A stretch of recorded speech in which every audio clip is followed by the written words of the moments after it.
Vous suivez la télévision Isanganiro. Bienvenue, chers téléspectateurs, à ce journal dont voici les principaux titres. La pénurie du sucre perdure toujours en mairie de Bujumbura, dans les quartiers Nyabagere et Muyaga de la zone Gihosha, où la rédaction de la télévision Isanganiro s'est rendue ce vendredi. Aucun boutiquier n'en disposait. Les habitants de cette localité se plaignent et demandent que cette situation trouve une solution. Vous aurez les détails au cours de ce journal. Et un conflit foncier oppose depuis 2 jours 300 ménages de la colline Kagwema en commune Bihanga de la province Bubanza et avec 2 sociétés. Les responsables de cette société expliquent qu'ils ont des documents d'attribution et que la population sera indemnisée. Les détails, c'est tout de suite.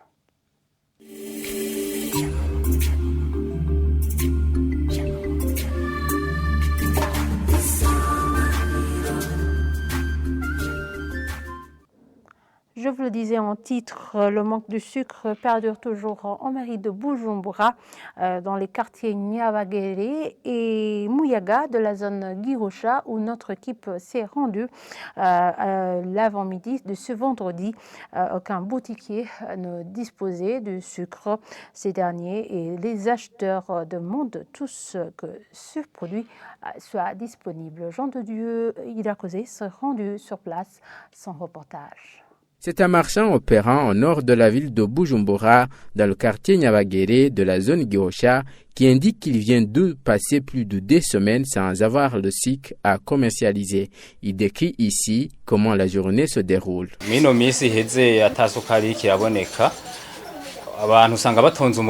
Depuis le matin, j'ai déjà reçu une 50aine de clients voulant du sucre et ils me demandent si je peux leur orienter où ils pourraient en avoir. À cela, je réponds par la négative. Cela traduit que le sucre est une question délicate dans cette localité. À cet effet, les parents implorent que ce produit soit disponible pour que les enfants aient de la bouillie ou du thé pour les enfants. Cette situation est reproduite par un habitant, mère de 2 enfants. Depuis mi-juin, je ne peux pas trouver du sucre. Une fois que nous entendons où il y en a, nous faisons de longues files et il s'écoule sans que nous soyons servis. Ensemble, ils appellent à la disponibilité de ce produit. Les autorités habilitées sont interpellées. Nous demandons au gouvernement d'augmenter le sucre pour que la population comme les commerçants détaillants soient servis, car il est visible que la population peine. Nous demandons aux autorités habilitées de rendre disponible le sucre, même s'il serait vendu à un prix élevé, car nous ne voyons pas comment nourrir nos enfants le matin sans sucre. Avec le sucre, on peut acheter du beignet et faire du thé pour les enfants. Une situation similaire s'observait au quartier Muyaga, une situation qui perdure alors que la société sucrière de Mosso avait majoré le prix de ce produit le 27 juillet 2023. Continuons ce journal avec la page éducation. Le ministre de l'Éducation nationale et de la recherche scientifique reconnaît que la qualité des enseignements n'est pas au bon fixe en ces moments. Lors des questions orales à l'Assemblée nationale ce jeudi, Dr François Havyarimana a indiqué que cette situation est causée notamment par des classes pléthoriques et des enseignants qui habitent loin de leur service. Toutefois, il salue la mesure de la gratuité de l'enseignement mise en œuvre depuis 2005. Suivez-le, il est traduit en français par notre confrère Jean de Dieu Irakodze. Ubu nukura abana bovuga ngo baretse kwiga kubera babuze ishuri hafi ni bake ugeranije na situation twahoramwo. Par rapport aux situations antérieures, il y a peu d'enfants qui pourraient dire qu'ils ne fréquentent pas l'école sous prétexte qu'elle est éloignée. En conséquence, on a des classes pléthoriques que l'enseignant ne peut pas maîtriser. On m'a rapporté une classe ayant un effectif de 1000 élèves en première année en province Tchanguzo. Dans ce cas, Faut-il priver à certains enfants l'accès à l'école pour enseigner un petit nombre en vue d'améliorer la qualité ou faut-il les prendre tous pour voir par après comment améliorer progressivement? L'accès à l'école est très important car si on rate la première année, c'est fini pour tout le cursus. Autre chose, il y a des problèmes qui se posent au niveau de l'encadrement. Certains d'entre vous ont évoqué le redéploiement. Il faut d'abord comprendre que nous avions dans les temps passés des enseignants payés alors qu'ils ne faisaient rien, au moment où dans d'autres provinces, des élèves n'avaient pas d'enseignants. Le gouvernement a ainsi décidé de redéployer ces derniers. Certes, il y a des défis à relever car les enseignants nous ont indiqué qu'une fois redéployés, ils font face au manque de logement. Vous me demandez si cette mesure a été évaluée et si elle présente des fruits. Certes, il existe des enseignants qui retardent au travail puisqu'ils habitent loin du service. Prenons qu'ils enseignent 3 heures par semaine. Est-ce la même chose que quand ils ne faisaient rien? Cet enseignant se présente au service même s'il arrive souvent en retard. Il a la matière à dispenser pendant ces heures. Mais quand même, nous appelons cet enseignant à être régulier, sinon à abandonner son travail. Agakora amasaha make mugabo kameme arahari kandi ivyo yigisha muri ayo masaha 3 birahari.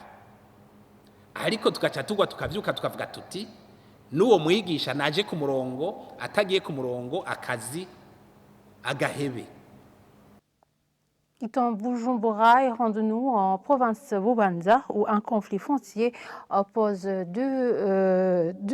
depuis ces 2 jours 300 ménages de la colline Kagwima en commune Gihanga de cette province et 2 sociétés, l'une qui va fabriquer des carreaux et l'autre le ciment.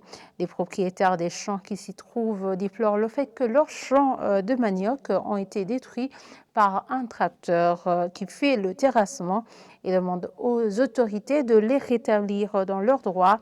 Les responsables de ces 2 sociétés ont expliqué qu'ils ont des documents d'attribution et que les populations seront indemnisées. Et continuons ce journal par la page Société, entreprendre les projets de développement et se protéger contre les grossesses non désirées sont certaines des thématiques développées par l'association burundaise pour le bien-être familial à l'intention des jeunes en vacances ressortissants de 13 zones de la mairie de Bujumbura. Maggie Ginez Inamahoro, représentante des jeunes volontaires de cette association, explique que ces enseignements ont été bénéfiques. Il s'agit là des activités organisées en marge de la Journée internationale de la jeunesse, célébrée chaque année le 12 août. On l'écoute. L'encadrement visait à initier les jeunes et adolescents à adopter des comportements sexuels responsables et sans risque. Le mouvement d'action des jeunes regroupe actuellement 186 jeunes repartis dans les 7 antennes provinciales qui sont Bujumbura Meri, Gitega, Kayanza, Ngozi, Kirundo, Muyinga et la province de Ruyigi. En tant que jeunes, notre rôle est de veiller à ce que les programmes jeunes de la BUBF fassent participer les jeunes de manière inclusive et significative, répondant à leurs besoins. Comme vous l'avez constaté, cet encadrement a été facilité par les jeunes du mouvement d'action des jeunes qui offrent bénévolement leurs services à l'association. Et dans le cadre de contribuer à l'amélioration de la santé des adolescents et des jeunes, la BUBF, sous le thème « Investir dans la santé et au bien-être des adolescents et des jeunes » et le développement d'un esprit entrepreneurial et de créativité, vient de former 50 adolescents et jeunes ayant les différentes tranches d'âge sur l'éducation à la santé et au bien-être des adolescents et des jeunes associés à l'art, ce qui est une innovation des jeunes de la BUBF pour qu'ils puissent développer les talents des adolescents et des jeunes. Nous sommes optimistes que les connaissances acquises vont les aider à être responsables, mais aussi à se familiariser avec le monde artistique car l'implication et la responsabilisation des jeunes dans leur développement et dans la santé sexuelle et reproductive. Et voilà, c'est ici que nous clôturons ce journal. Merci de nous avoir suivis et très bonne suite de programme sur la télévision Isanganiro.